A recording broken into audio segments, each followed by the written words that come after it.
সকলোৱে নিবিচাৰ স্বত্বেও আমি অসমৰ গৌৰৱ, অসমৰ সম্পদ জুবিন গাৰ্গক হেৰুৱাই পেলালোঁ। কিন্তু তেওঁৰ আমাৰ মাজৰ পৰা কেতিয়াও দূৰ নহয়, সদায় সকলোৰে হৃদয়ত তেওঁৰ স্থান এতিয়ালৈকে যেনেকৈ লৈ আহিছে পাছলৈও তেনেকৈয়ে থাকিব আৰু তেওঁক আমি জীয়াই ৰাখিবই লাগিব। আৰু এটা কথা, ভগৱানে সদায় ভাল মানুহবোৰক সোনকালে লৈ যায় আৰু তেওঁৰ বেয়া বুলি ক'বলৈ একোৱেই নাই কোনো ফালৰ পৰা। সেই গতিকে ভগৱানে এটা সুযোগ বিচাৰি আছিল অসমৰ গৌৰৱ, অসমৰ সম্পদ আমাৰ মাজৰ পৰা আঁতৰাই নিবৰ বাবে।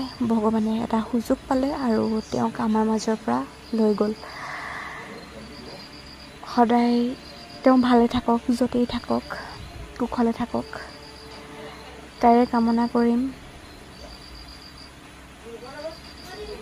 তেওঁ সমান কোনো হ'বও নোৱাৰে, তেওঁ এজনেই আছিলে আৰু এজনেই থাকিব। তেওঁৰ স্থান যিমান যি কৰিলেও কোনো ল'ব নোৱাৰে। তেওঁ আমাৰ বাবে সদায় বিশেষ, তেওঁৰ বাবে যিমান ক'লেও শেষ কৰিব নোৱাৰি। সদায় ভালে থাকক।